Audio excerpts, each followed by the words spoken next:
Real estate is changing, but not in some of the ways that you may think. Hey everybody, I'm Devin with Coldwell Banker, and welcome to another Northern Kentucky market moment. You know, there's been a lot of talk recently about the lawsuits, at least in real estate circles. I found that average everyday people have maybe heard that something's going on, but they don't really know all the details, and there's been a ton of misinformation out there. So let me give you the basics. Right now, as I'm recording this video, the way that it works is that a seller negotiates with their listing agent whatever that commission price is going to be to sell their home. And then in most cases, the seller offers a portion of that commission as a buyer's agent fee to a buyer's agent to bring the buyer. Why? Because it's a good idea.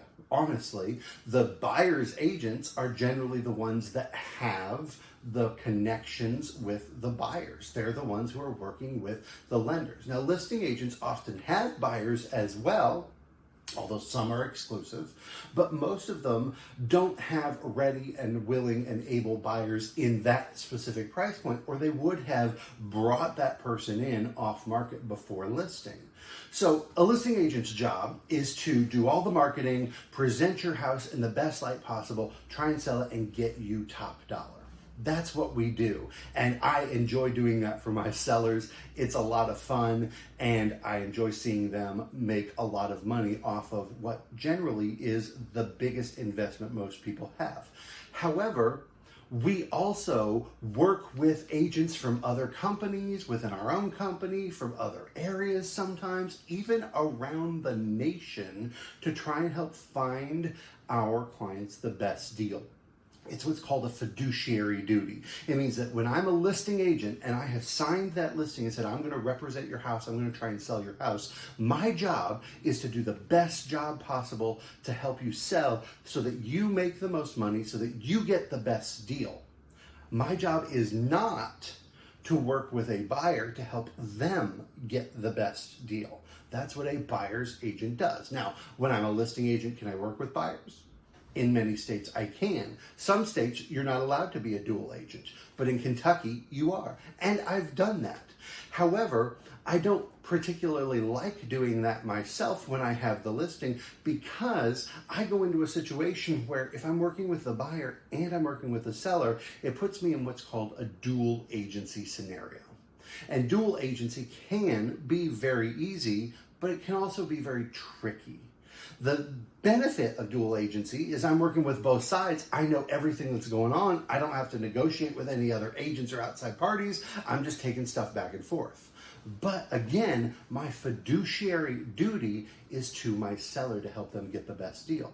So if that's the case, then guess what? I cannot be working for the full benefit of the buyer to help them get the best deal. I can't help both parties get the best deal. Now, I can help both parties get a fair deal. I can be honest. I can work with integrity. I can work hard. I can do everything that I can to communicate effectively. But there may be things as a listing agent that I know that I'm not allowed to share with the buyer unless I have permission. There may be things working with the buyer that I know that can help the seller that I'm obligated as a fiduciary to give them the full information. For instance, if a buyer comes to me and says, hey, I want to buy this $300,000 house, here's my pre-approval, I'm approved to $350,000, but I only want to offer $280,000. I absolutely can write that offer. I can negotiate it to the best of my ability, but I'm working on behalf of the seller. So when the seller says, do you think this offer is fair? Well, hey, Mr. Seller, they're approved to $350,000, so they can pay full price. They just want to find a deal. Oh, well, if they're approved to $350,000, then you go back and you let them know that if they want the seller concessions, if they want to close immediately and not give post occupancy, if they want blah blah blah blah blah, then they're going to have to pay full price. See, it's not in the best interest of the buyer. It's not getting them the best deal, where maybe the seller would have taken that if it was the only offer on the table. Or maybe they would have come up and said, hey, you know what, I won't do it for $280, but I'll do it for $290, and you meet in the middle. All of that is what happens in the negotiation process between a listing agent and a buyer's agent. And when I'm working with buyers, I'm doing everything I can to try and help my buyers get that best deal.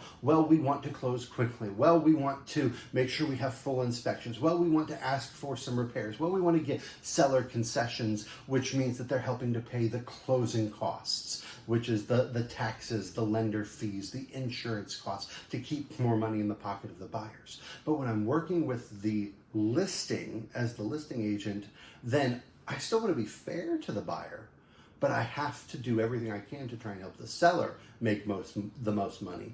And those two things are not going to go together quite often. So what's happening right now is that the seller offers a portion of their fee, the commission that they agree to the buyer's agent, so that the buyer's agent can bring those buyers, work on their buyer's behalf. Everybody makes a deal. Everybody goes home happy. The buyer gets a new house. The seller makes money, and both agents also get paid fairly. What is happening in this new situation that is starting in July is that can still be the case. However, it's not going to be reported what that seller fee is. Now, listing commissions have always been negotiable. As long as I've been in the business, and from what I've been told by lots of people, even before I was in the business, listing commissions have always been negotiable. There is not a standard set fee. I don't have a standard set fee. I actually have packages for working with buyers and sellers based on the services that they want. They can say, hey, you know what, I'm willing to pay this amount, and then I'm going to get these things. All of those include basic services, but each level has different things that are included. That's the way I operate. And I'm happy to send you my buyers or my listing packages for you to review and see if I might be the best fit to work with you as either a listing agent or a buyer's agent. But those commissions have always been negotiable. And so when a listing agent comes in and they're working on signing the listing and preparing it, we negotiate that commission, and then we say, hey, what percentage do you want to offer to a buyer's agent? Or in many cases, I just say, here's what we usually offer. It's not standard, it can change, but here's what we usually offer based on this percentage. And generally speaking, the way I do business is I just cut that in half. So if it's 10 apples, it's 5 and 5 apples. If it's 3 apples, it's 1.5 and 1.5 apples, right? Whatever that is, that's the way I generally do it. And honestly, that's the way a lot of agents generally do it. But there are many who don't. There are many who do it differently, and that is part of the negotiation process between the listing agent and the seller. So what's happening now is that fee, if there is any, will not be published on the MLS. It will not be made public so that buyers agents and buyers can see what percentage, if any, or what amount, if any, is being offered to a buyer's agent. So what makes it a little bit tricky now is when you're a buyer and you say, okay, I want to go see this house, the buyer's agent is going to need to find out if that house is offering a fee for them as an agent, and if so, what it is. If not, then there are a couple of options. They can negotiate with the listing agent and the seller and say, hey, if we bring this buyer, if my buyer does want to buy it, will you pay this? And that negotiation can take place on the listing side with the listing agent. Or if the seller says, no, I'm not paying a fee, which happens even now, especially in for sale by owner situations and sometimes with properties that are listed. Then the buyer's agent goes back to the buyer and says, hey, you remember when we started working together, we talked about our buyer's agency agreement. That agreement outlines the fact that I am working for you as a buyer. I am working in a fiduciary capacity representing your best interest, trying to help you find a home that is safe, that is livable, that meets your needs, and get you the best deal on it. In this case, the seller is not offering a commission to me. So remember, our buyer's agency agreement says that in this case, at this price range, you're going to pay this fee. And that's all laid out in the buyer's agency agreement, which we've had for years. And I've used buyer's agency agreements for years. But now, what's going to happen is before we really start seeing houses, before we get into going and showing, when we talk about what you want, what your price range is, what your financing is, we're going to have to very clearly have that conversation. If the seller is not offering compensation to me as a buyer agent, I love you, I want to help you, but I don't work for free. You don't go to the restaurant and expect the cook to cook your meal and not get paid. You don't go to the car dealer and expect to drive off the lot without paying for the car and the rep getting paid. You don't go to the movie theater and expect to go in and see the movie and the people at the window and taking the tickets not get paid. That's not the way it works. The same thing with the buyer's agent. We're doing the showings, we're doing the research, we're writing the contracts, so we're going to get paid. Now, what that amount looks like can be negotiable between you and I as the buyer if the seller isn't offering any compensation. Again, I have packages that you can look at and see, here's what I want, here's what I'm willing to pay, if that's the case. But many times we'll find that sellers are still going to offer some level of compensation.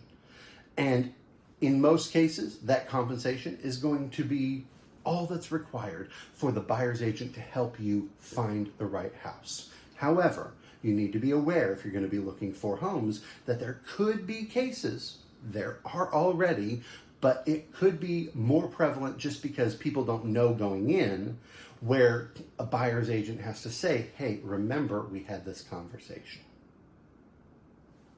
And you just need to be aware, because what that's going to mean is that you may have to come with more money at closing.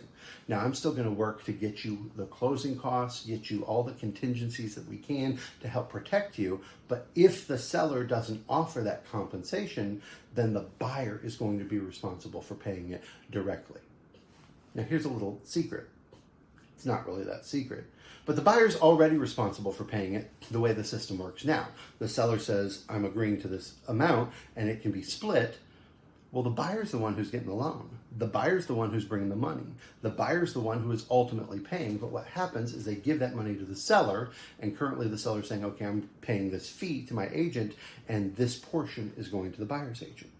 Many times that won't change because many sellers are still going to offer that.